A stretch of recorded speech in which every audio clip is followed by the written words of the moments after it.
I'm well. How are you?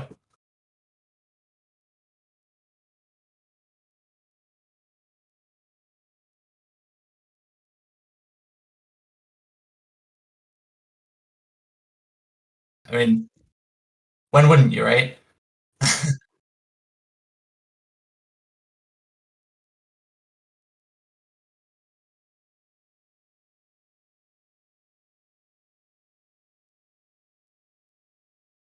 It cut out for a second, but I can hear you now.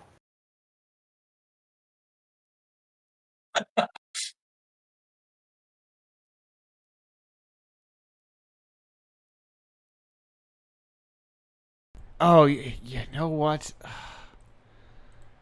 Hello, everyone. Welcome to Apocalypse Radio. In no way did my computer decide to, rename my microphone as a new device, even though the USB slot has not changed at all. This is Indie. Wait a minute. This is Indie Apocalypse time. Time marches on. Things keep going. I keep making this show. It's AMV night. Love it. There's a lot of stuff keeps happening all the times. Current 93. It's a folk band that I like, and I'm like, hey, what if I used anime girls, and tricked people into listening to Current 93 using that, and someone else on the internet had that same thought, and eventually we'll all be there. This in my mind. It sounds like I'm because I did all this before I had audio properly. That I'm kind of resetting a monologue that I had planned. I did not have a monologue planned. I mean, very briefly and loosely do I have monologues planned, but it's like very tentative. This is 6th AMV night. I'm very into AMVs as a art form. I think they're cool.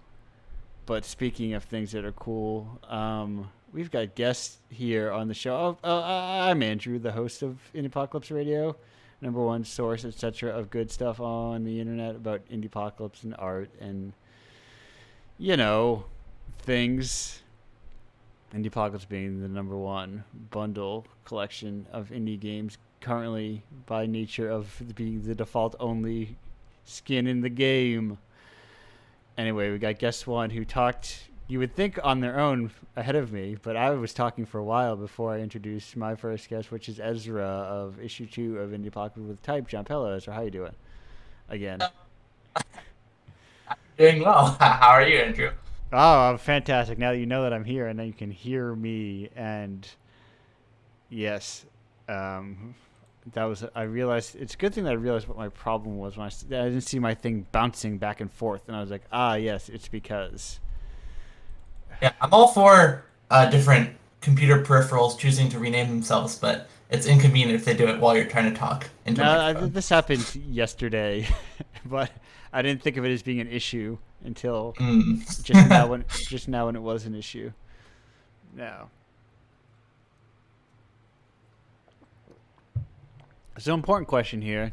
Really, like there's the great indie apocalypse question. We all know that one. That's old news at this point, and you're a returning guest, so we've already asked it.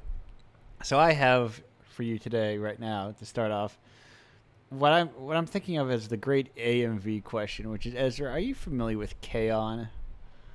I am not. Oh, fuck, no good then. I need to. One of these days, I'm going to get a real Kaon expert in the chat and answer my burning Kaon question.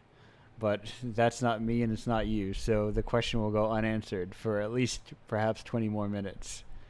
Yeah, I think last time I was on, we discovered that our taste in terms of like things that we consume is almost two circles. If you for the Venn diagram, like Yeah, very little overlap. you were the one who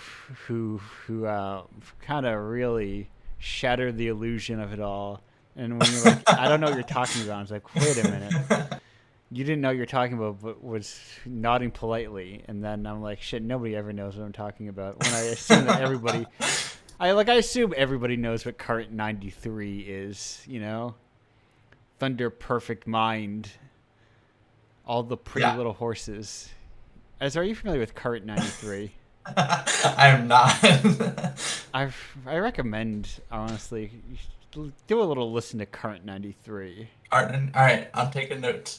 Card Yeah, yeah, but 93. yeah, yes, thank you again for really, really making it so it's like I talk about. I think I've mentioned this online, where the real reason that people only talk about like Marvel or whatever, and nobody actually people talk a big game about quote retweeting Mr. Horror guy who's quitting games and being like people should support small games as their one tweet in between their 30,000 tweets about Destiny is they're like it's easier and social media funnels everyone towards to liking the same thing so you have something to talk about and liking Yeah.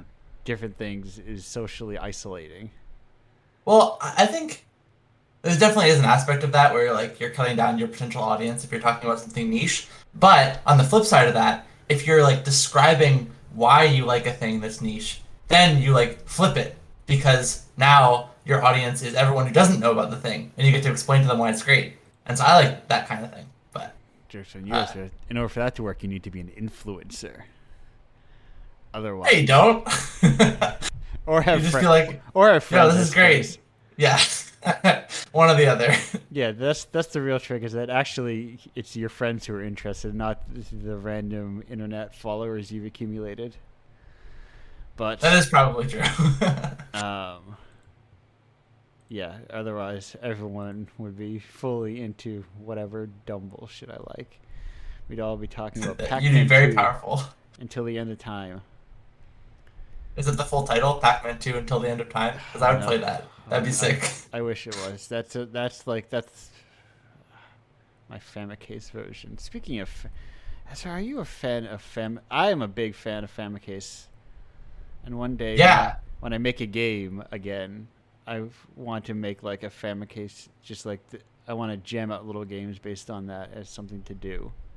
Yeah. Are you familiar with A Game by Its Cover? The game Yes, jam? yes, Yeah, yeah. So, for anyone who doesn't know, A Game by Its Cover is a game jam where you take inspiration from this other thing that is probably also obscure called the Famicase Showcase, where people make cartridges for games that don't exist, and then the Game by Its Cover game jam, you make games for the cartridges for the games that don't exist, but now they do because you made a game for it. yeah. Um, yeah, it's so cool. Me I and my friend. I also have Go ahead. feelings about. The very first commissioned artist for Indiepocalypse is the person who runs Game by Its Cover. Whoa, that's awesome! I didn't know that.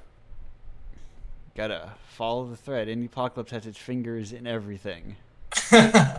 Yeah, that art was what I mean to go to your question that you already asked me, but that art is kind of what sold me on the whole concept of Indiepocalypse because you just walked up to me at a some PAX related event and were like, "Hey," and then you showed me the scene, and so that's the art that I saw. Oh no! When I say first commissioned artist, I mean first commissioned game developer. Oh, okay, that makes more sense. Yeah. The first commissioned artist is like a Boston local. Okay, cool. Well, anyway, Yeah. cool connection either way. Yeah, me and my friend have our eyes on one of the cards from this year, which is the title on it is just clothes, and it's like a picture of a frog with some like clothes around it, and we're gonna make Yeah. a dress up game. Now, have you? Now, this is something that I think about with Famicase, and I don't know if it's something that is I only think about, but I feel like there's too many Westerners getting their grubby paws on making art for that thing. You know, I feel like I don't have opinion about that, but yeah, it's something about that kind of like I like it. I think it's good, but it's also like weird that it's like gotta get our hands into everything. You know, I liked it. It was interesting as like this uniquely like Japanese output of like drawing on like a cultural heritage of Famicom cases, and you can really tell like 90% of the time when it's a non-Japanese artist making the cover. I don't know how, but like there's like a vibe to it. And then well, I was enjoying the other day like scrolling through, and it is cool to see because like they have the description and everything, and yeah, you can like see influences from all these different places. Like there are folks from Germany, folks from I think there's one person from Belgium that I saw, and then yeah, a bunch from Japan, a bunch from the U.S. yeah, because it was originally I think it was probably like some gallery house or something, some art gallery in Japan, I think it was, or created by somebody who runs an art gallery, something to that effect. That's like its origin point. and then probably got covered on Kotaku or something. And then I was like, well, I could do it too. And it's always a strange thing sometimes. The move towards globalization is good, and also sometimes people can have their own things. Yeah, yeah, it is important to sort of keep some niches to be, for little communities that make like grow up around it. But at the Yeah, same time, yeah, I totally agree. Like it is, yeah, good and bad things about it for sure. it's it's. Listen, folks. If you learned anything from the show, it's that you can hold conflicting thoughts within your brain. You know, That's the motto. Welcome to really. Indiepocalypse, where you can hold conflicting thoughts within your Yeah, I brain. do it. I do it every day, and I think people on the internet need to learn that they can do that sometimes. that I 100% agree with you. that they can Yes. that they can like things and also think that they're bad, or like there are things that they don't like about other things, and they can, and those things that you don't like, you can also like and dislike aspects of those things as well. It just keeps on going, doesn't it? Yeah, it does. I all those turtles all the way down, and I kind of hate the fifth and sixth turtles sometimes, but I respect that they're all holding this planet up. Wait, so it gets better after like the seventh? It's sometimes, but then it's just there's a lot of problematic turtles in that big pile, and I just Mm. like I stand on Well, this planet and I thank them all for their service. yeah, Somebody's got to do the hard work. I respect them. right. Well, what's more difficult, being the top turtle or being like the bottom turtle? I think it's being the middle turtle who gets no respect because Mm. they are neither the top nor the bottom turtle. They are but an insignificant turtle among a pile of turtles. Oh man, And isn't that us all though when you think about it? isn't there some Dr. Seuss book about like a big stack of turtles also? Yertle the Perhaps. turtle? Maybe I'm thinking of the I forget who said it, but the idea that Oh yeah, yeah, yeah. turtles all the way I down. yeah. You just as we got to make sure I don't know if our circles are intersecting or not. I actually, this is one case where they are intersecting a tiny little line in the middle. Okay, perfect. I also have an AMV. I didn't put it this time because I don't know when I want to get so sentimental. But there's actually an AMV for a segment of Carl Sagan's Pale Blue Dot, like the prominent segment that people know, Right. and I think it's good. That sounds awesome, yeah. Important question: is Pale Blue Dot sincere and like inspiring, or is it cringe? Like just the whole like speech. The whole speech. Hmm. I kind of like it. I like anything that like contextualizes humanity in the universe because Yeah, I feel like that's a hard thing to do, and it's one thing that like I feel like art is good at, and it's fun to sometimes be like, oh yeah, I'm so tiny. I was wondering that because when I was watching, I'm like, I like this. I think it's very good, but I'm like, I don't know. It does seem kind of cringe, though. There's a song by TWRP where they quote there's like they have a segment of Pale Blue Dot Yeah. in like the middle of the song, and I'm a total sucker for songs that like incorporate non-song audio in them. Yeah. Yes. Top tier in my opinion. Yeah. I. Oh no. I've been listening to a lot of recently car seat headrest. Hmm. Uh, Mostly somewhere between like Twin Fantasy and Teens of Denial, depending on what my mood is at the time. You know. And they do a lot of spoken word in that as well. Not very familiar with car seat headrest either, but that's just These par for I thought our no, course. I thought as a young millennial or whatever, or a Zoomer, whatever you classify as. Yeah, I'm right in the middle between those things. That's for the young kids, isn't it? Like, isn't that is car seat headrest not one of the new hot shits? I don't know. I don't know them. I thought all That's the the problem. Sorry. lost, whatever. One of these days, I'll figure out. Actually, what is a cool band? Like, philosophically? Cool. I'm not clarifying any points to this question. What is a cool band? A cool band is a band where you go, hey, I know this band, and then people are like, what? I don't know that band. and then you show it to them, and they're like, "Oh yeah, this rocks." Okay, so what is your cool band, Ezra? What is your? I'm gonna put headphones on these people's heads and make them listen to this band or Hmm. artist or performer. When I say band, I mean person who makes music. You know what I'm saying? I recently discovered a band called the Olivia Tremor Control, Okay. um, which is not that obscure, but it's fairly obscure. And yeah, there was just one song. They have like a couple of very strange albums, and one of them is called Black Foliage: Animation Music, and there's like one song on that that is like super super good in my opinion. And then there's another album that they have that sounds kind of like the Beatles in a way. Like there's one song they have that I really thought was a Beatles song when it came on, Yeah. and then I was surprised when it wasn't. But yeah, Is- cool song names too. I have been floated, no growing, Dusk at Cupid's parentheses Castle. exegesis. Yeah. Yeah, I listen to that album. I do know. I do know the Olivia. I'm like, I sometimes listen. I Aha! listen to a lot of music, and I have here Jumping Fences favorited, so I remember that I listened to them. Hmm. Yeah, yeah, exactly. That's how I remember bands. Is that there's like, I listened to like 5 new bands just today, Wow, that's or 5 new impressive. albums. I listen to a lot of albums. I go to Bandcamp and I say daily Bandcamp, thank you please, and I just add all that music and listen to it all When's Indiepocalypse gonna have a music section?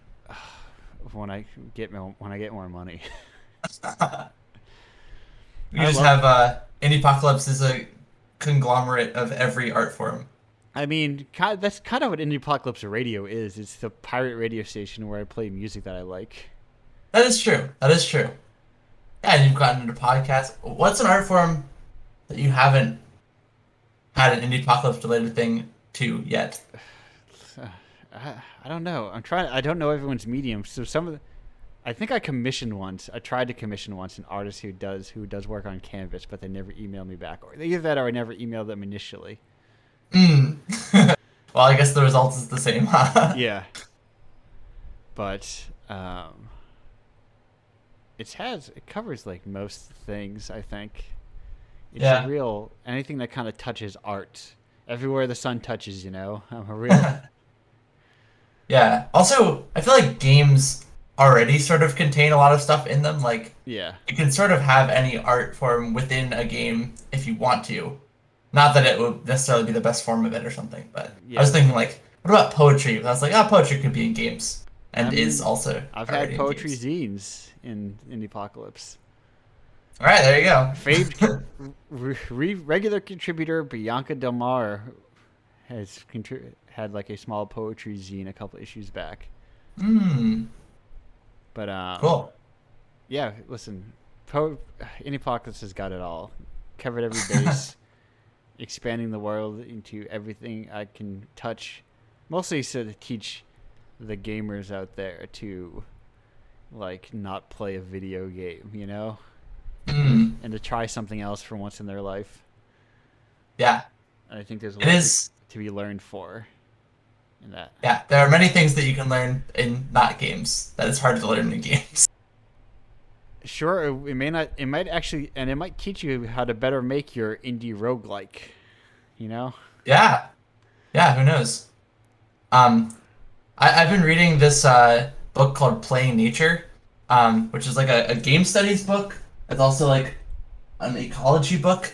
And I'm gonna be honest, a lot of it has gone over my head, but there are some really interesting points about like the overlaps between like ecological studies and games. Yeah. And the main sort of takeaway that I had from it for my own work is like the idea of games with non-human or more than human characters.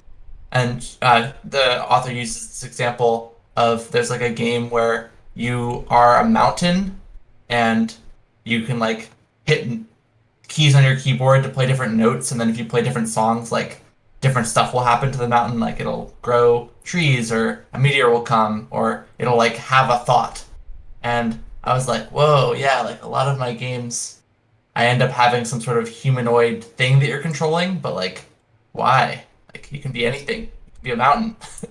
Right. Right. The player avatar can be anything in the world. Turns Right. out when you exist within digital space, anything can exist within digital space. Yeah, it's so strange because like, at least for me, it's like hard to get myself out of that headspace of like, I am a humanoid thing. Yeah. Well, And also, I was thinking like, what if you made a game where you controlled just all the doors in a house? It's like, yeah, door simulator.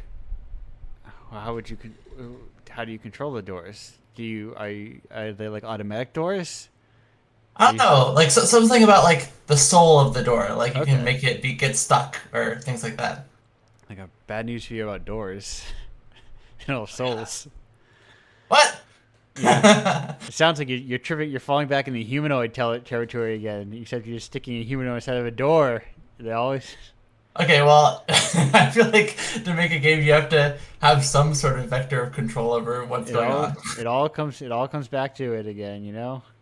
Hmm. You can't You might be escape it. right. You can't escape it. But speaking of things you can't escape, something we can escape is our time here. I was gonna say this conversation, but that's not Your easy. your segues are out of this world. Thank you. Um, but before we go, I've got an important question I need to know. Yeah. I found a new important question, Yes. and that is, given the option, Ezra, would you prefer to have Frank Ocean's voice or Dan Behar's voice? Frank Ocean. Okay, thank you, Ezra, for being here. We're gonna go to our next video, and then we'll be back with another guest. Bye. See ya.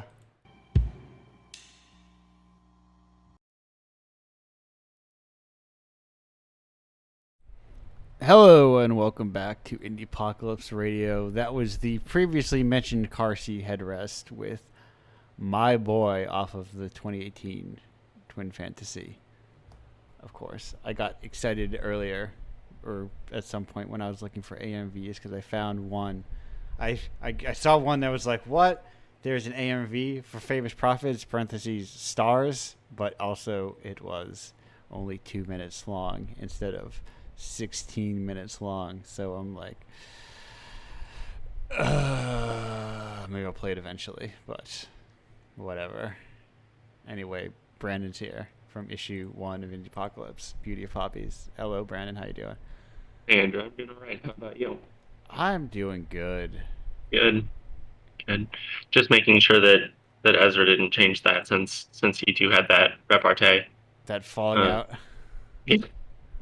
that delicious ending in an explosion of Evangelion AMV falling out. Yeah. Uh, Evangelion is I'm founding among the holy trinity of good AMVs, along with Madoka and Fooly Cooly. There's something about them. I think they're visually arresting and like very angst ridden that draws people to make AMVs for them for the good shit. Like I remember when I got into AMVs in undergrad, and one of my favorites was from Fooey Cooly. Right, and yeah, I think that visual restingness you're talking about comes from like it is so manic. The emotions are so big, and they refuse to take it too seriously. Yeah. Um, or maybe Evangelion chooses to take things way too seriously, and that's the joke. Either way, No, God, I love old Gainax shit. that's the beauty of it is that it's like so sincere. AMVs are being among the most sincere art forms, I believe. I mean, Uh, basically, yeah, so I it's got made purely out of affection. yeah. Well, No one has that much time to make something ironic. if they do, God, that's even sadder. But But yeah, Brandon, sorry, go ahead. what was that? I was telling you to go ahead. Oh, okay. So I have to ask you the important AMV night question. Okay. Brandon, are you familiar with K-On? No, but I did Google Kaon during Ezra's segment. That's not gonna help. Um, no, it isn't. No. So go ahead. How about you go ahead and ask your Kaon question, and I'll make Okay. up an answer. Okay. So last time I did last AMV night last month there was an AMV for K-On! That featured the new pornographer song, The Laws Have Changed. Within the video, for fun, they kind of made their own story by adding their own custom subtitles. Now the main character, the main Miss K-On!, whose name I don't know, made the assertion that the new pornographers were her favorite American band or something to that effect. But Sure. as we all know, the new pornographers are quite famously a Canadian supergroup. Now, was her statement of them being an American band was it in character as her making the mistake, or was that the author making the mistake? Now you are seeing, Brandon, why I need a K-On! Expert in the house to answer this question. It is the author being a pedant in that Canada is technically in North America. But you have to understand, he did not specify North America.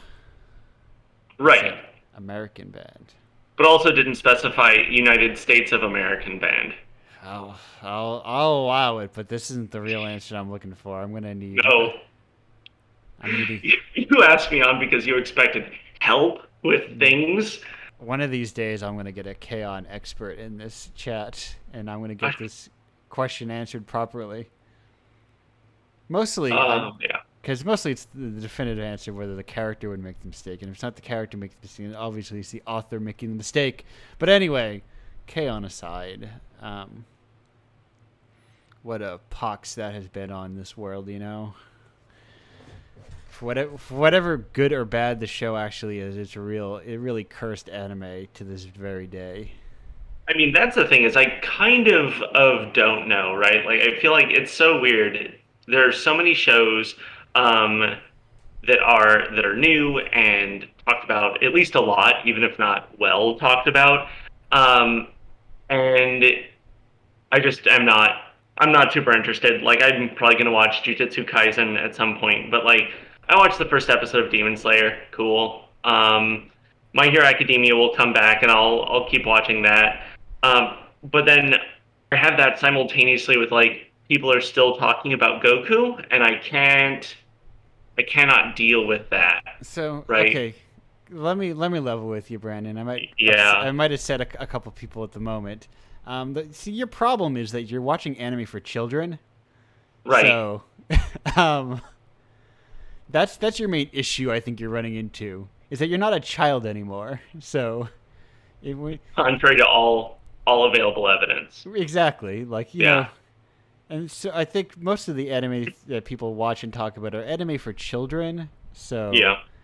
I think that's where a lot of people run into that disconnect, you know, and they're like, "Oh, I don't like this anymore." It's like, well, it's called shonen. It is for boys. It is for young boys, and not adults.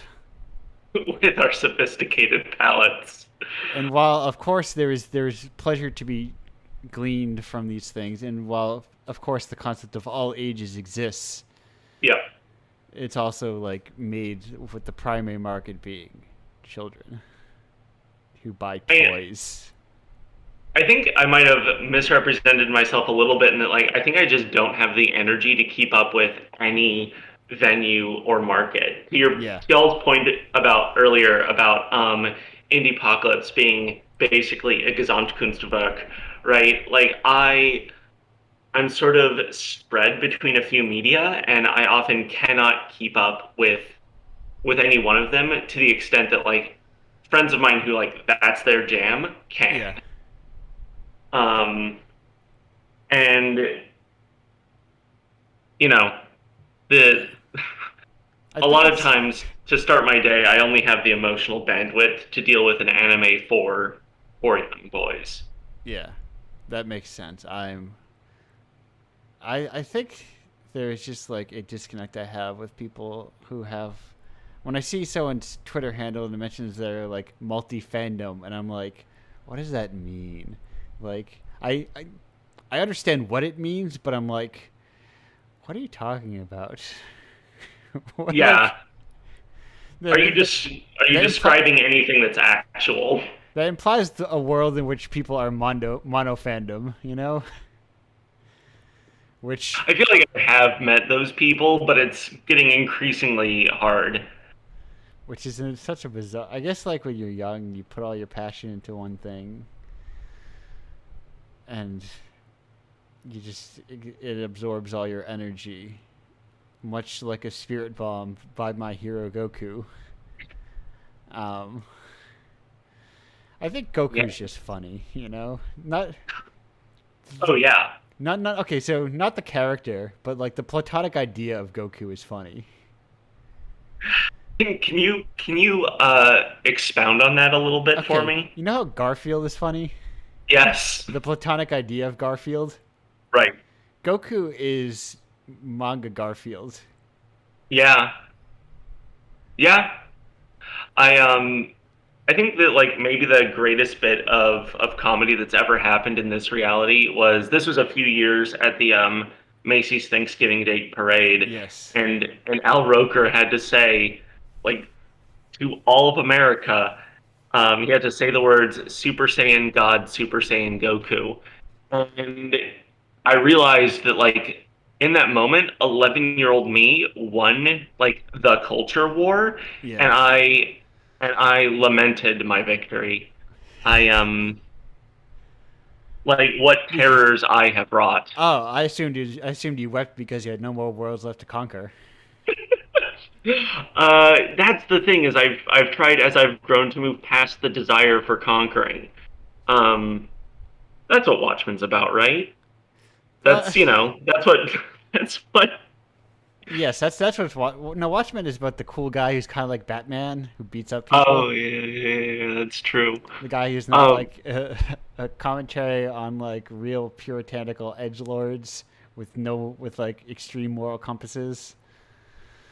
yeah, the Alexander the Great thing just always reminds me of Watchmen, and my favorite thing is because I first read that when I was like 18, right? So again, in Yeah. the same like wheelhouse of adolescence, and in talking about it with other people, I always thought it was really interesting when people would tell me which character they thought was most like Batman. Yeah. Um, and granted, around this time, and now I think most people would be like, "Oh, that's Rorschach," obviously. And I'm like, okay, sure, libertarian Batman. I mean, kinda.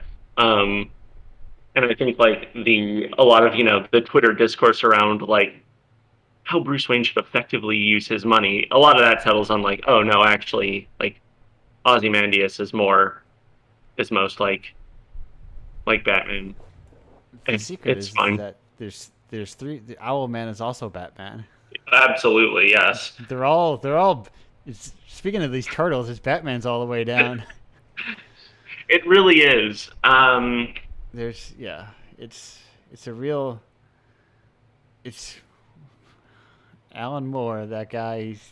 I remember it was very funny to see that like after all these years, his work is still like some of the top selling American comics, and he's like, so the guy who's turned his back on comics for so long really shows that like what a what it it's a real like snapshot of I think the American mainstream comics industry, which is they haven't well besides like works for kids which sell like crazy. yeah. Your Well, but your that's the wimpy thing, kids and right? whatnot.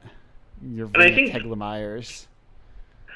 I think that's the thing, right? Is like that a lot of the books aren't marketed to kids anymore, Right. right? Like I was reading part of Tom King's run on Batman, and which is pretty good overall. But like you have an on-panel, like granted alternate universe, Bruce Wayne shoot himself in the head. And I'm like, call me crazy, but I feel like maybe I should be able to give like an 8-year-old a copy of just the regular like French vanilla Batman comic, Yeah. and and feel confident that they're not going to see a Bat gun suicide. or like Batman's dick. But Yeah, that you should have to wait at least until you're 13. Um, that cool. tell But me about yeah, Tom King's Batman. Does it take the thing you're familiar with and subvert it and shatter your expectations about He's the guy. He's the Vision guy, right? Yeah, he is. Yeah. I like that he has one trick, but it's a decent enough trick. Because when I read Mr. Miracle, I'm like, oh, this is just Vision again. It is, yeah, and so is Omega Men. Yeah. Um, Then I remembered. Oh, and right, he also did Omega Men. I read that yeah, before Vision came. Like these are all the same comic book. Which they is really are, which but is what I if think, superheroes were murderers?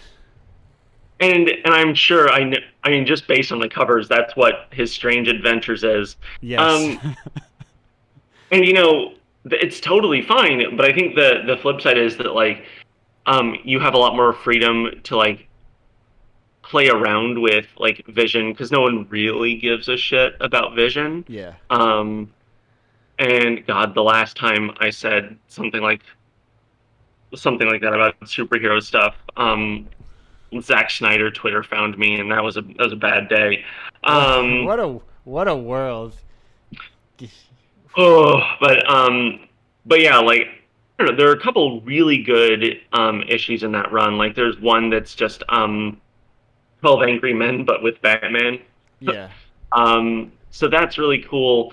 But yeah, it it's weird because on the one hand you can say like, well, obviously, I mean, that's the point we just made, right? Is so much has been done with this character. What can you do that's new? And the answer, I think, is actually lots of stuff. But you Yeah. have to be willing. You have to be willing and allowed to do something. Now here's the thing: is that we're never going to get Chris Claremont's X-Men back ever again, and that's like Right. that's the reality of Western comics. Yeah. It peaked, and now we're all in the dregs of the comic book equivalent of the Roman Empire Right. disintegrating. Just a series of 12 issue runs, Uh, constantly resetting. It's like I hope you didn't get attached to any side characters because once the writers change hands, all the side characters disappear. yep. Sometimes the main characters don't worry about it. Yeah, Yeah, all these really. Yeah, It's a weird thing. It's my kind of like aversion to superhero comics. Is that yeah. stuff? And I think like I sort of want to fold this back into like games and video Oh, games maybe specifically, games, right? those things. Right. I thought I had escaped them finally. No, no. You can escape time, but not video games. Video games are a null value in time. Um, and I guess yeah, my ultimate question is like I would love to see games like not be for kids and that conversation finally getting put to rest. Yeah. But then like I don't know. I think we just need better video game design, right? Because I don't know. This is a place where I can shit on stuff. Yeah, I Um, love this shit on stuff. I think people should shit on okay, stuff way more often. cool. So I don't like a few weeks ago on the Besties, or however long ago. I've obviously escaped time. They were ranking all of the Grand Theft Auto. Yeah. I'm like, it's the same game. Like, it's like comparing different baseball games in a season. One might have been more fun to watch, but it's the same game. And I don't understand like why bother to review GTA anymore, right? Like it could just be perfectly centered on the webpage, say it's GTA. 8.5. Right, yeah, exactly. At least. Um and I guess that's my thing, right? Is like if we're just doing the same thing over and over again and seeing if we can do it a little bit more profitably this time. I guess yeah, I have a harder time relating to it all the time. And I don't help me, Andrew, help me to understand. Listen, that you're Brandon. What you're running into is the iterative nature of software that is trapped within games, and like, it's not just you say GTA, but it's triple is like double A indies and just like regular Mhm. indies, and everyone's just like iterating on the same thing forever.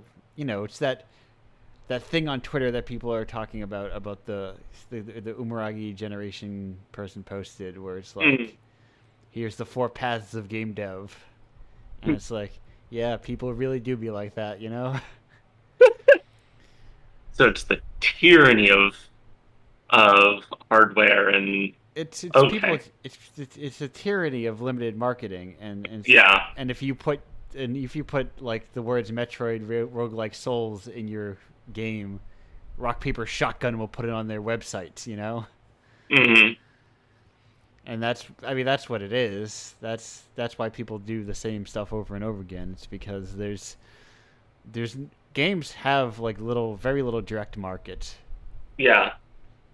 or like Yeah. they have itch, and itch is like fine, but it's a storefront, which it's good as a storefront, but as a platform, if you were to compare Hmm. it to something like Bandcamp, it's like 8 million years behind Yeah. in terms of actually supporting the products on the site itself. Yeah. Yeah. I mean, Absolutely. take a look at the front page and look at all the most recent paid games and that get featured, and they're all like Boyfriend Dungeon, and like prominent, paid releases, which I makes me wonder if that is because they need people to go to itch to sustain it. That's Right, which also makes sense. that's my positive spin on it, and not that they're just like further perpetuating this culture of what is worth money as a game. Like, you don't see any like very little obscure unknown games that are worth $5 often on the front page. Yeah. Yeah. But Yeah. also, they don't write any articles at all, which, they probably. I assume that site doesn't make any money. I think that's a Like, all pretty good around. bet. I've mentioned recently online that it'd be neat if, how Bandcamp has like their like, people paid artists such and such $1 million this month. Mm. I was like, it'd be cool if Itch had that, but I feel like would be a bummer because it would probably be like $0. That's what I assume. On I on remember, average, each developer got 34 cents this month. Congratulations, everyone. right? Fans paid Itch contributors $100,000 this year. It's like, yeah, well, I remember posting my traffic numbers because I was curious if they were good, and I had people.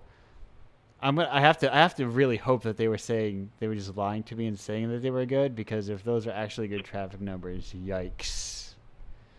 This is what you and Ezra were talking about earlier, right? Is like it's impossible to gain a market share. That's Listen, but that's where the real world comes into play. I think I could do gangbusters in the real world Oh yeah, yeah, by just skipping the market share entirely and skipping the noise and just being like going straight to consumers, because it's impossible to get artists get people to their pages by drawing fan art, but you can't make fan art. I mean, it also works for video games. That's every single thing where someone's like, they made Mario, but he's in Unreal 5. And it's like, who gives a shit? Speaking of who gives a shit, this segment's ending, Brandon. We're yeah. approaching the Okay, end of our time. it's probably Uh, for the best because I'm getting really verklempt. but before we go, the important question: Dan Oh Behar god. or Frank Ocean? Uh, Whose I'll voice? also go with Frank Ocean. Okay.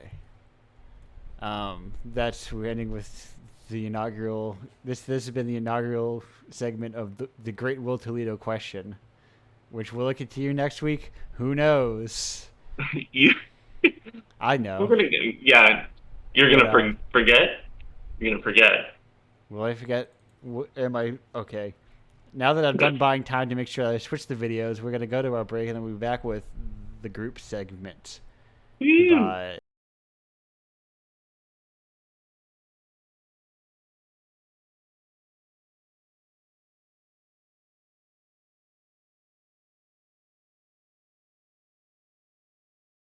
Hello and welcome back to Indiepocalypse Radio. Where did that little picture go? That was Lincoln Park with Somewhere I Belong. We have not yet reached the end of the outer boundaries of the Lincoln Park I can tolerate. And one of these days we'll reach it, but still not yet. The thing I like about AMVs is they let me see a version. They let me imagine a version of an anime that I like. I'm like, wow, that looks cool. Like I can almost guarantee that I would, if not hate, at least like mostly dislike Soul Eater, but it looks they did a good job animating it at least. It looks cool. Yeah, that AMV rocked. What was that? That AMV rocked. I liked it. Yeah. Linkin Park really like the patron saint of AMVs. Yep. I wonder how they would feel about that. Pretty good, maybe.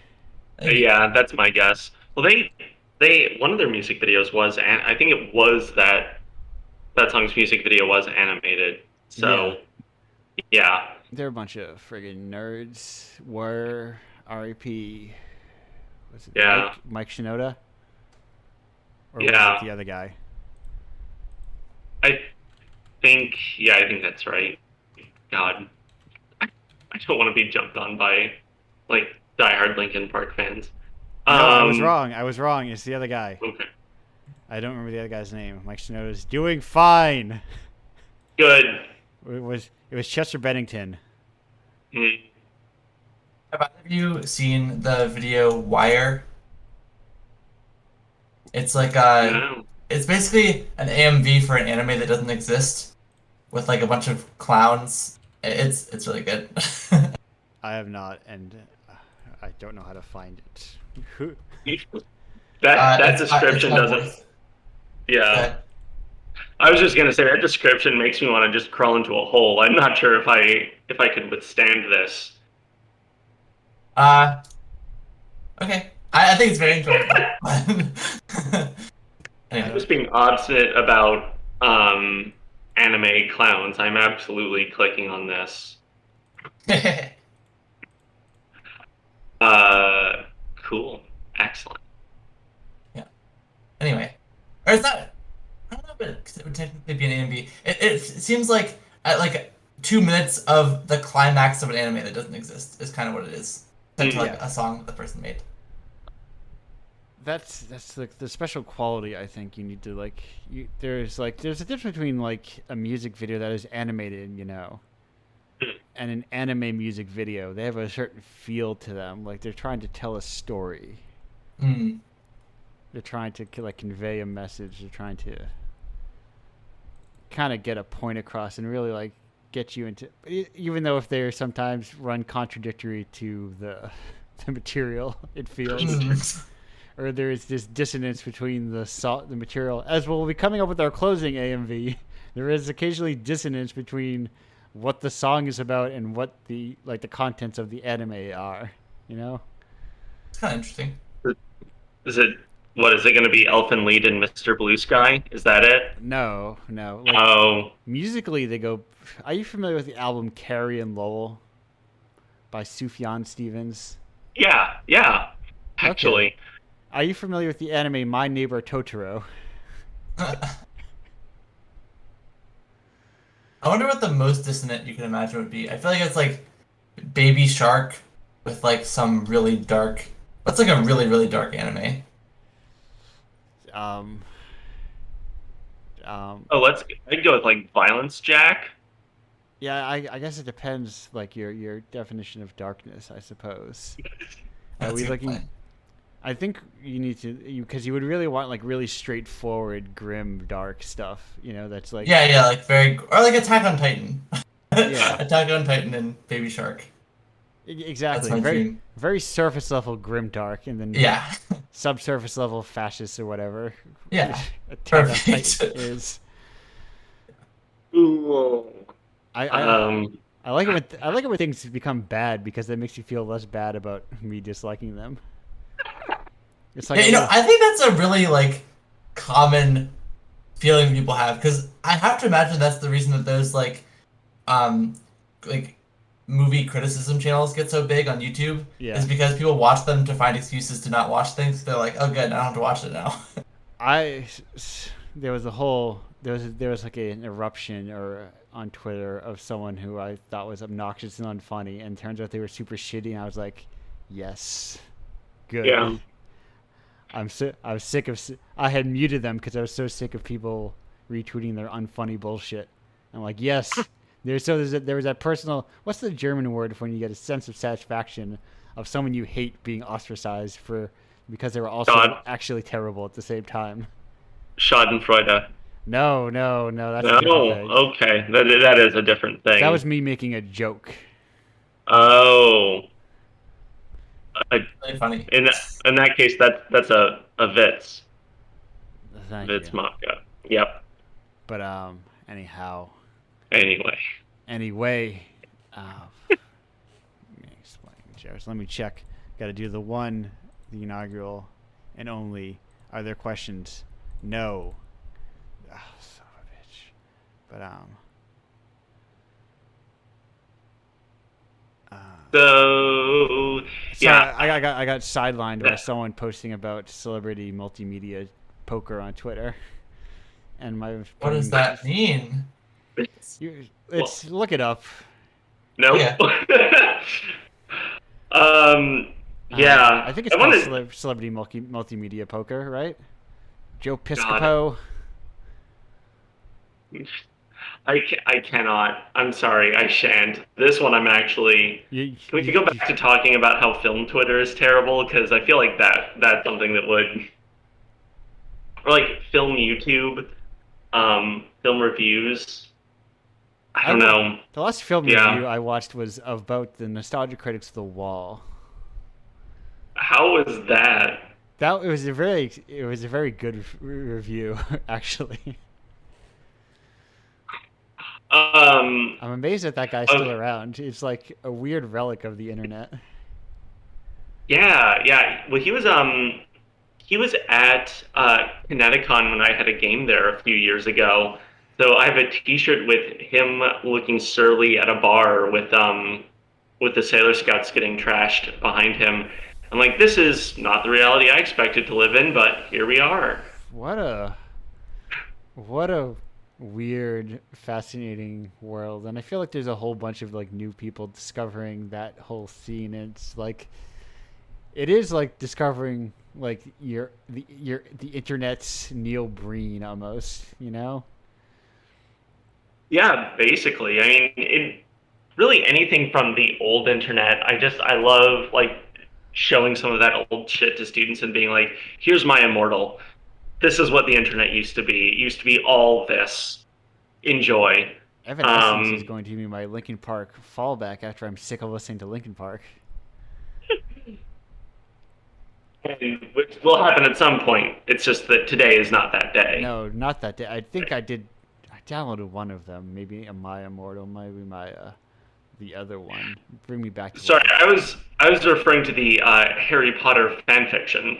Oh, that sounds even worse. It, oh God. Okay, yeah. So you don't know this? I'm not sure how much I want to pull on that thread. Just Um, pull a little. Give me a taste. I think I remember people talking about. I I checked out Harry Potter.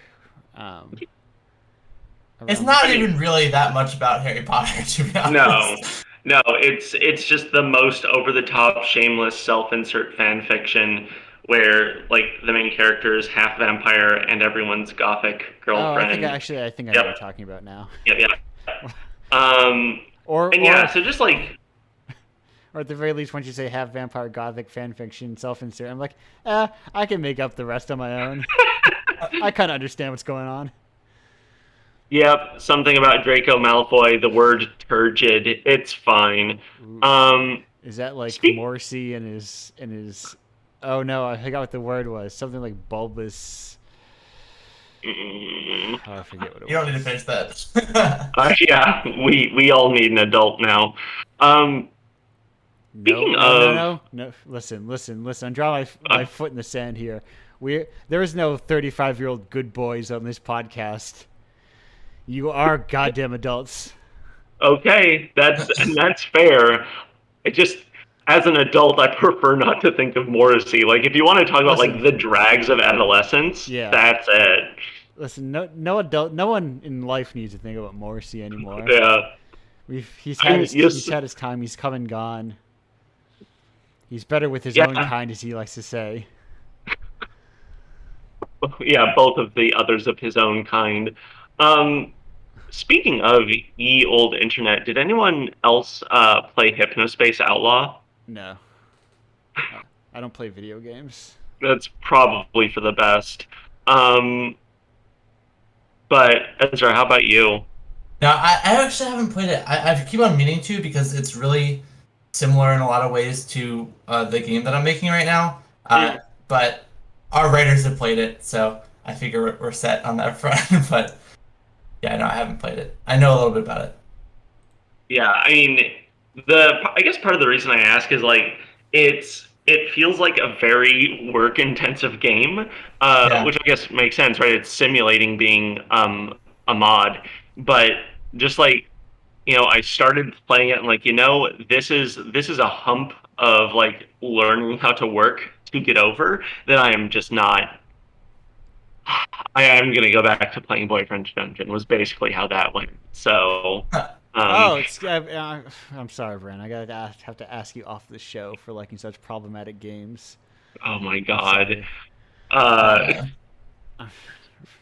Great. That'll only make me worse. Next time I will voice a character who is not a perfect nice person who is also a therapist and social worker and Yeah, bakes cookies for orphans. but Gasp. but if we could Brandon, be serious for a moment, Yeah. about Boyfriend Dungeon. Yeah. I think I like 2 days after that, people were saying like, why isn't this kind of outrage directed at 12 minutes it does way worse stuff. And I think about that kind of thing. Well, I had like that brief thought beforehand, like, did I just miss out on all the divorce lawyers I shaved my head discourse for not being a clean representation and clean and pure queer relationship? And it's like, no. The problem is, of course, I think, is that it's more games and this is actually a good thing, is that games aren't a monolith, you know. Yeah. And Um, the people who were playing and complaining about Boyfriend Dungeon have will never play, and probably very likely have never even heard of 12 minutes. Yeah. yeah, I mean, I've not yet played 12 minutes, but it is like on one of my like download queues right now. Um, and I also think it speaks to like, um, my guess is that like the past year and a half exacerbated this a lot, but it goes well back where I think like a lot of young queer people so badly want like queer stories that don't involve gay bashing that Yeah, any sort of toxicity they recoil from.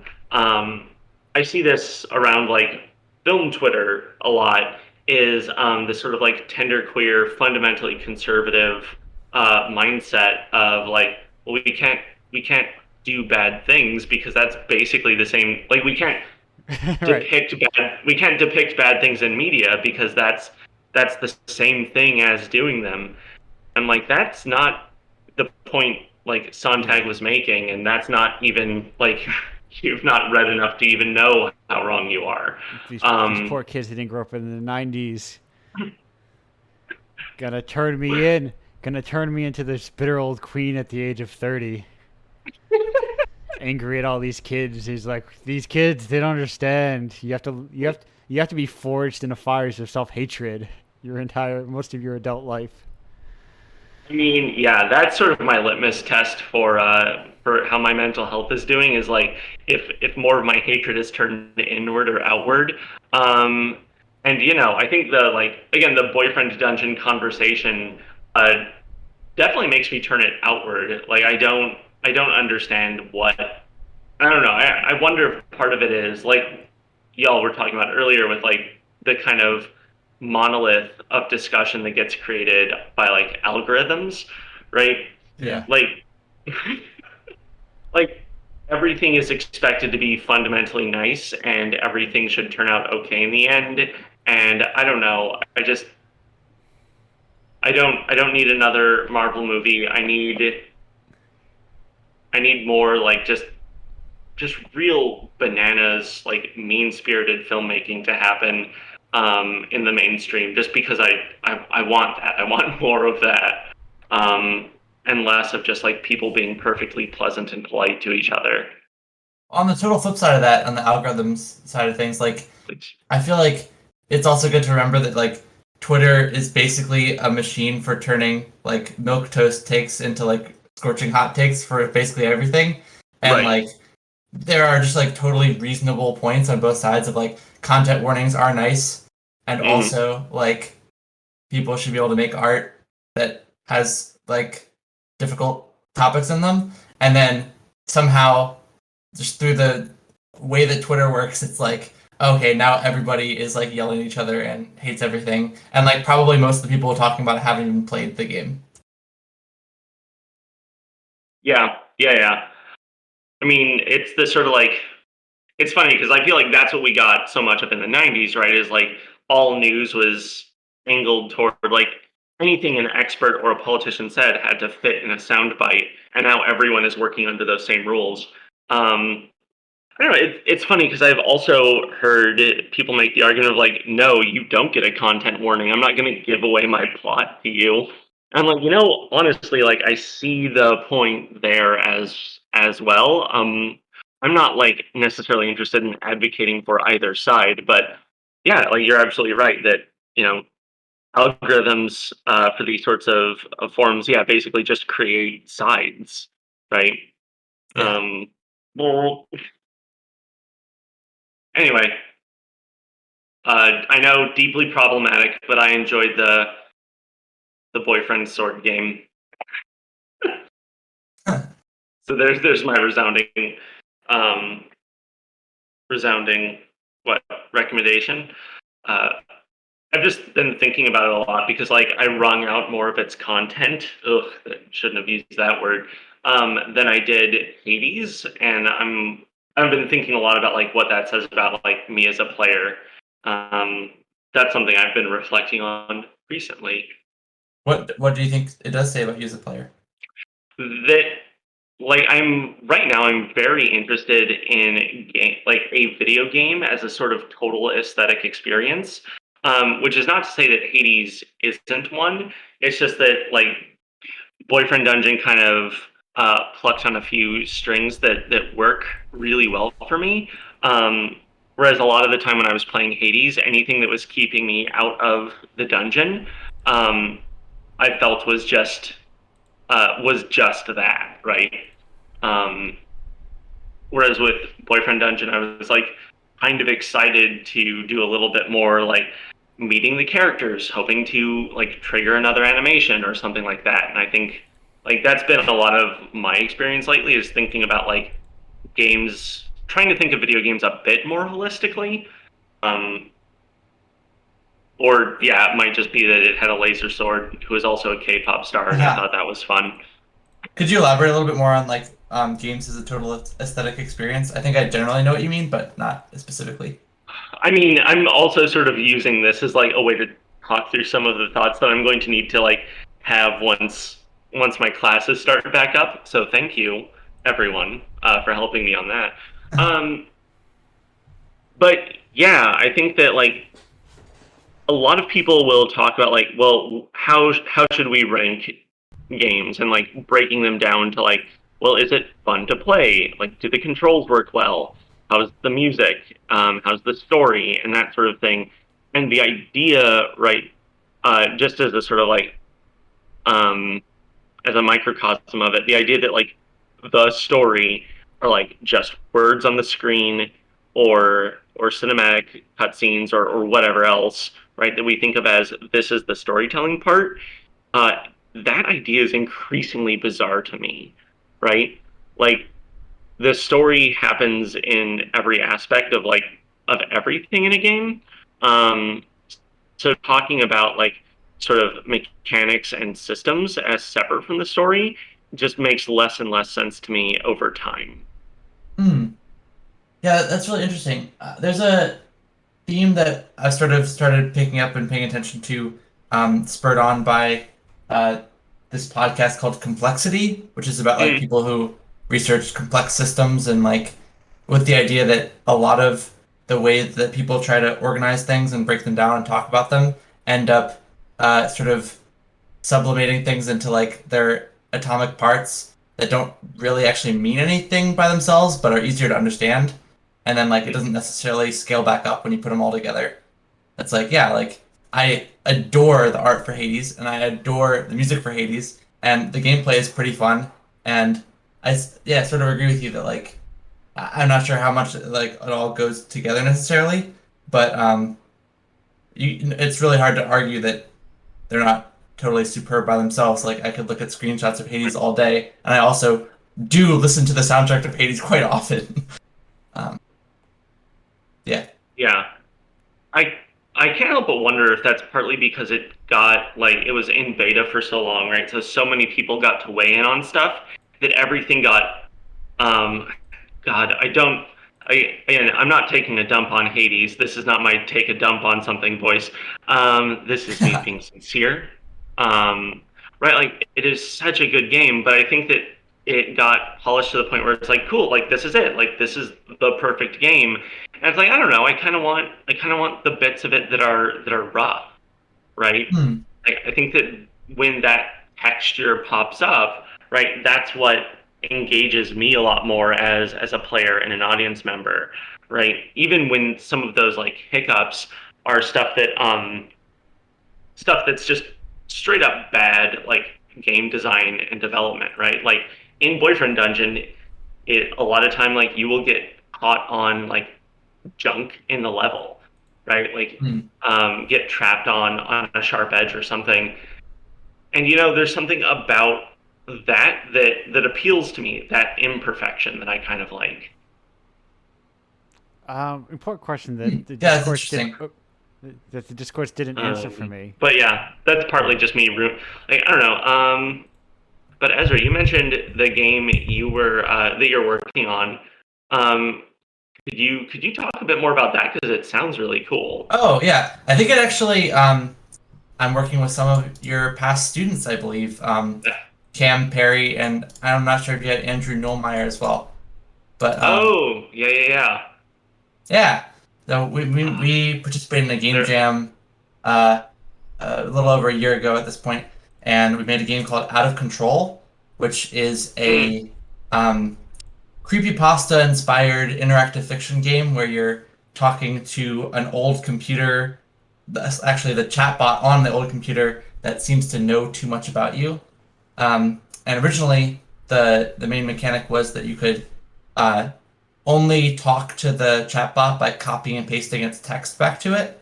mm-hmm. Um, but we're making a sequel now, and we decided to scrap that mechanic because it's really hard to write for, which I Yeah. totally sympathize with because basically all the writing ends up being a word bank for the things that you have to worry about the player saying back to the game.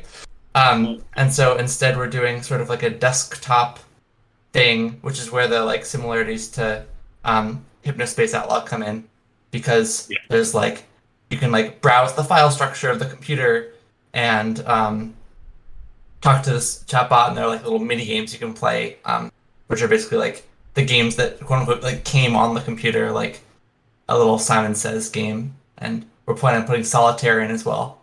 Classic. Yeah, I feel like that is very much in vein of like a lot, or like a handful of games that have come out of our program, um, and yeah, these like creepy and often sometimes like very pixely like lo-fi. Like here's a game where you are in an ugly haunted mall from 2004. And I wonder like if that sort of thing happened because of me or in spite of me. um, I'm happy either way. I sometimes it makes me a little nervous. Am I putting that like am I putting like Hot Topic circa 2004 energy out into the world? And if so, what will I sow for this reap, or what will I reap for this sowing? Well, Um, Yeah.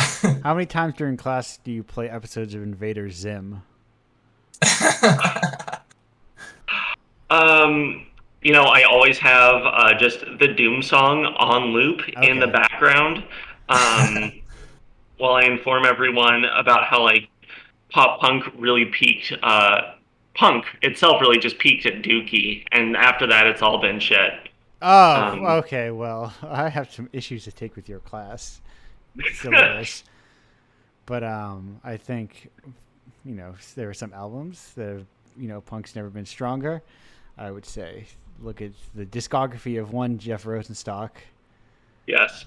as like a modern contemporary, but there's a lot of good exceptional punk going on right now all over the world. Anyway, you tripped. There absolutely is. Sorry, I thought I was doing the opposite of AMV sincerity voice enough. But No, you absolutely, tripped my yes. punk alarm, and I was like, "What's going on?" I arose from my slumber, and mostly so I could put the thought of a Jeff Rosenstock AMV out into the world because they don't Ooh, exist currently. happening right now.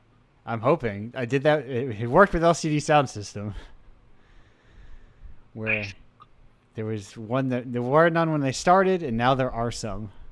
When I say some, there's one. You're doing the Lord's work, That's Andrew. That's I'm not doing the Lord's work. The people making these things are. The person who's out there is like, yes, Cowboy Bebop does fit the song American Dream. yeah, yeah, that makes sense. But the most I Mm, come across now is like when I search these things are like React to videos, hmm and it is kind Oh of God, I it's hate that as a genre. As long as we're shitting on things, yeah. blank reacts to is, man, I dislike it strongly. I have mixed feelings on it, in which I hate it as a genre, but like there's something about the low scale, very low view count, which is just kind of like here's the person who gets to experience the drop and dance yourself clean for the first time. And it's like I don't know. I get why people like it because it's that thing. It's filling the gap between the idea where it's like I don't have any circles. Like all my friends and I are two giant separate circles, but they don't want to listen to this. But I think it's really good.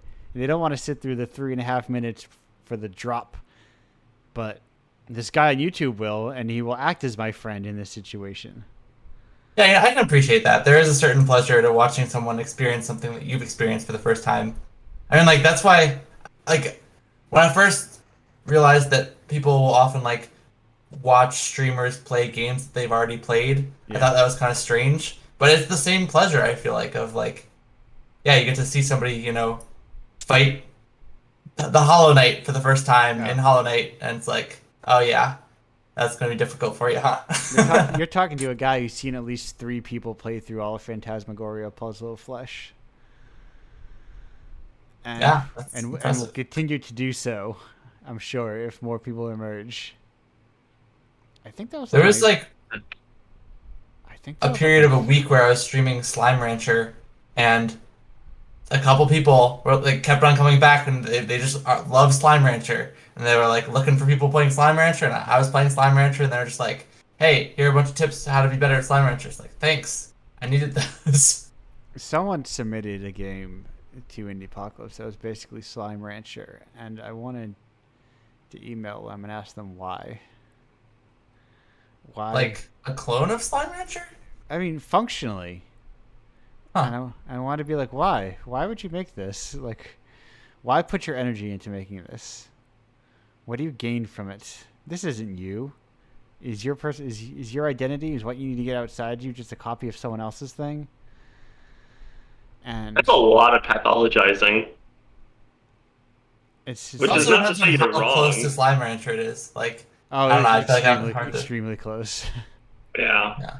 Well, video games as a whole have like a copying issue where Yeah, it's so hard to make something from whole cloth, and also in the recreation of something, oftentimes it'll become something different anyway.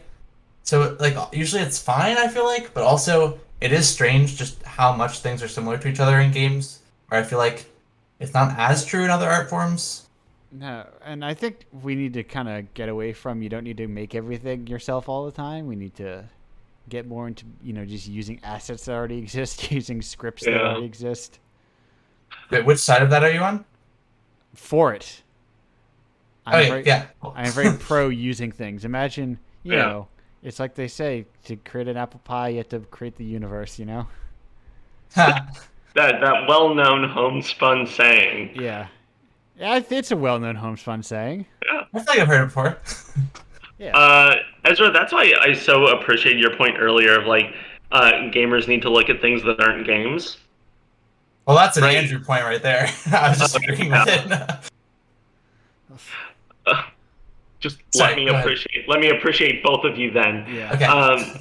Because yeah, like if you look at like I don't know Degas, like if dude's gonna be painting dancers like he like ballerinas and whatnot, like you know you have to have some knowledge of ballet for that to work, right? And like that subject matter. And yeah, I think so many games like just keep folding back on being like video games about being video games.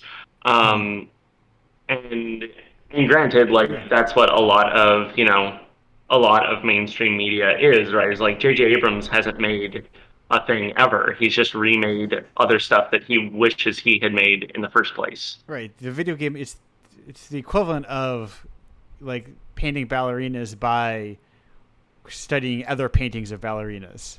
Yeah. Yeah. So yeah, it's funny when like people who are starting out is like, well, and saying like, well, I can't learn game design from a book, and I'm like, well, yeah, but you're also not learning game design by like the way you're approaching like making the thing, right? It's like try to make something from yourself. Now I'm pathologizing the Slam Rancher cloner. Listen, if we can't, listen, we're not perfect human beings, you know. Yep. People can just go out and make a broad assumption every now and then. It won't hurt anyone. Unless The other side of the like video games just copying themselves is like I feel like it's actually similar to the fifth and sixth turtle phenomenon, where like yeah, the first four clones, it's like maybe it's kind of boring, but then you get to the point where it's like okay, so Teamfight Tactics is actually a clone of Dota Auto Chess, Yeah. which is actually a mod of Dota, which is a mod of whatever the heck Dota was a mod of. It's a mod of Dota 2, which itself is a clone of Dota, which itself is like derivative of Defense of the Ancient, which itself is derivative of Aeon, which is derivative of Aeon of Strife, which is of itself a StarCraft mod. Yeah, exactly. And like that's so awesome in some ways because it's like a folk game where there's all these random shit in there that would never be in there if someone just made it from whole cloth. Because why in the world would you ever make it like that?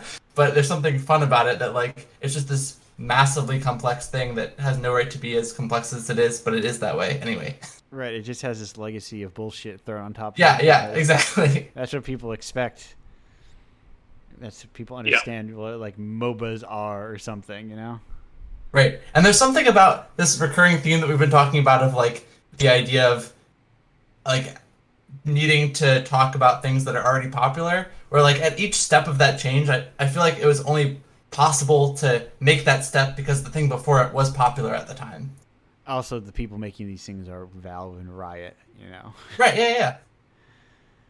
They have the money to make people talk about the things that they're making. But not all of those links were those. Like some of them are just random mods. Yeah. Yeah. Most of them until Dota, really. Right. Oh, Dota 2, rather. Right. All the ones leading up to that are just StarCraft and WarCraft like custom maps. Right. Yeah. Or until like Heroes of New Earth. And really, Heroes. Which one was first? Which was the first like to market one? Was it League of Legends? I'll say The first yes. MOBA? Yeah, the first like commercial MOBA. Yeah, I'm not sure. That sounds right.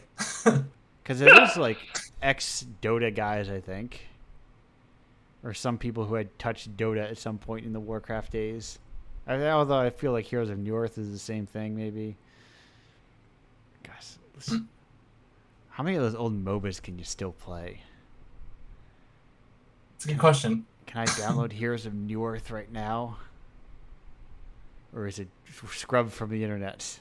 Do you have enough for a 10-person game? Oh God. Start a game net where we all play dead MOBAs. Oh, and then from there, I mean, like, Snake RX is like a auto battler mixed with something else. I Yeah, kind of want to like make a genealogy of just a game that's like Snake RX that has so many inspirations from so many places that are like themselves modifications of something else. It'd be interesting to see how far back the tree spreads in terms of influences. Yeah, it's funny because like when I was in film school, I was always told like don't pitch your like movie, don't pitch your thing as it's X meets Y, right? Like never say like it's Indiana Jones meets Jaws or whatever. And then I don't know when this happened, but at some point, like that just became the only acceptable shorthand. And honestly, it is just easier, right? Of like just building on this other stuff. Of yeah, it's it's Dota 2 but or it's League of Legends, but with I don't know Sea of Thieves or whatever. Um, and yeah, I don't know. I think it's what's interesting to me about it, right, is like if you can't if you can't get someone else to understand what it is you're doing, and maybe this is part of why like these genealogies are so useful, right? Is I have a hard time making something where I feel like I know what it is, but I can't describe it to myself, right, or to others effectively, right? Which is Yeah. to say, I guess you still have to make something for an audience.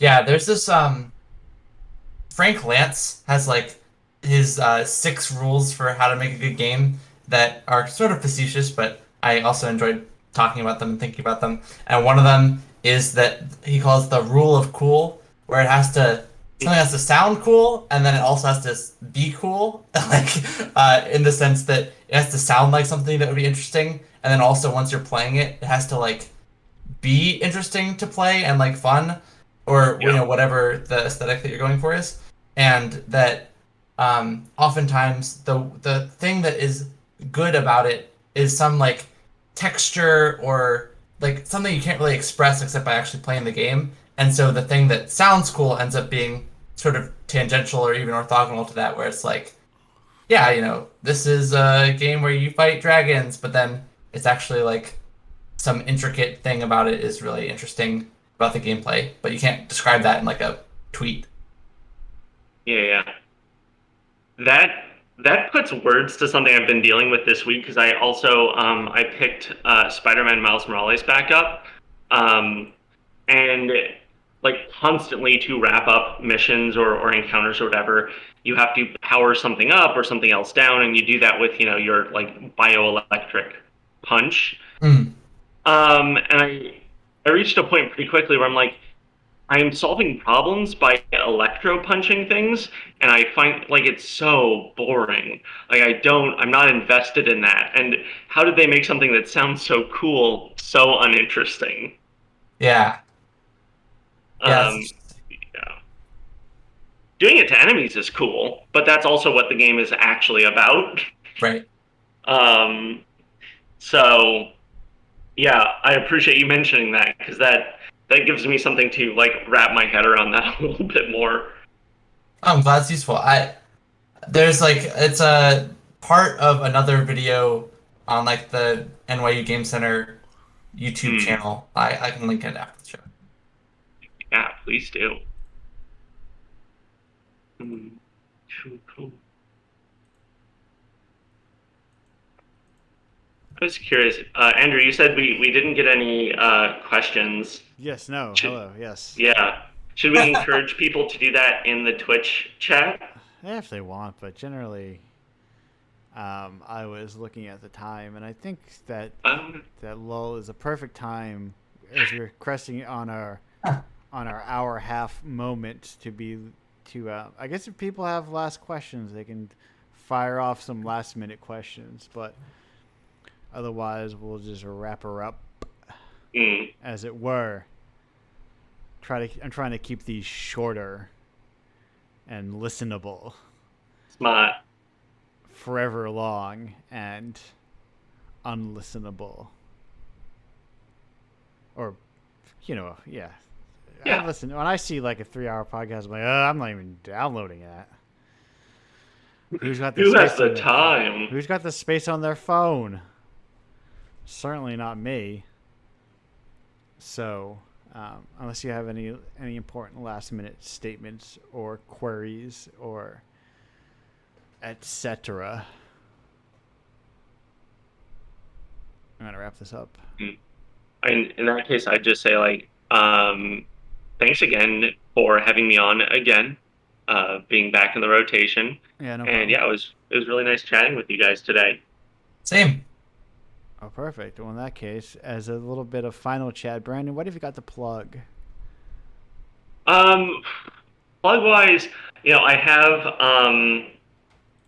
have a game that should be. I'm going to be dropping a demo soon. It's called Habit of Force.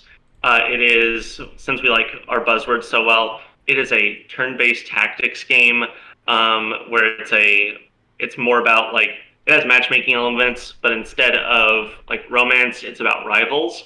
So I'm calling it a space hating sim, and you level up through writing poetry. So keep an eye out on my various like socials I was gonna medias say, now where would for one keep an eye out for that sort of thing? yeah. So on Twitter, I forget in which places I've used my middle initial, which is bad. I will drop my Twitter handle in the Twitch chat. Perfect. As for me, if either of the things I said that I'm working on right now sound interesting to you, the Game Jam thing or the Out of Control thing, my Twitter handle is eZanton, and I'm gonna spell it because my last name is hard to spell. It is ESZANTON. Also, look at that, it's an itch page. But Yeah. perfect. And for my part, I'll say, hey, we're in AMV nights means we're in the doldrums of pre-release, post-release, where it's like, I'm in the real. I'm in like the second D. I'm in the B or somewhere. I mean, I'm real mid dabda at the moment in regards to this whole thing, as I usually am, because it's gonna me and it are at odds often. I will say, go to indiepocalypse.com, buy issues of the zine, maybe 1 and 2 even. But most importantly, let's get all the business out of the way, and let's say next week, next Friday, the 3rd, issue 20. Also, Indiepocalypse pledge drive from 9 to 5 Eastern time on this very channel. Tell your friends, tell your enemies, tell the strangers on the street. Be like, do you know about twitch.tv? You should go there and check out this guy who's going to be hosting this long stream to try and make money back on this zine. My anticipation is that there will be like 10 people there at the maximum and 3 on average. And so I'm going to be sitting around for 8 hours and I'm going to get exhausted. I'm going to throw all the issues of the zine down a storm drain and burn my computer. But if it's going to be a fun time before that during, though, I think those 8 hours will be enjoyable. Me post-8, who knows what the world will look like. But I'd recommend you all go to indiepocalypse.com/radio next Friday and get an exclusive pack of commissioned games available only for that 8-hour time period, with all the money being distributed among all the other contributors with the grand goal of trying to break even. I recovered after my grimness I slipped into there for a moment. I've returned, emerged on the other side at the full A, perhaps, or lying that I am there. That's it. Tell people about Indiepocalypse, I suppose. I like it. I don't know. Spark conversation about Indiepocalypse so that you'll get coverage for sparking conversation or something. Buy our stuff. Not to put too fine a point on it. Yeah, buy stuff, I suppose. Yeah. Remember how everyone was like, oh, that horror guy sucks that his games got refunded on Steam. Well, fucking do something about it, people. You know, quote retweeting it doesn't do anything. You have to like make a long, meaningful change that's slow and boring and unsexy. But I don't know. Quote retweet it and then just talk about Apex again, I suppose, is a lot easier. Anyhow, I had to go do something in the middle of the show, and it really like took me out of it. You know, I had to leave and do something, and like my rhythm got thrown off, and I never found it back. Anyhow, I got emerged, like my adrenaline rush of hosting vanished, and the usual host returned. And he's like, "Why are you hosting this show?" And anyhow, what did I say last week? When Andrew starts rambling, it's time to get a scrambling. So that means the show's coming to an end. I'm leaving you all with "Death with Dignity" by Sufjan Stevens. Goodbye, everybody. Bye. Goodbye.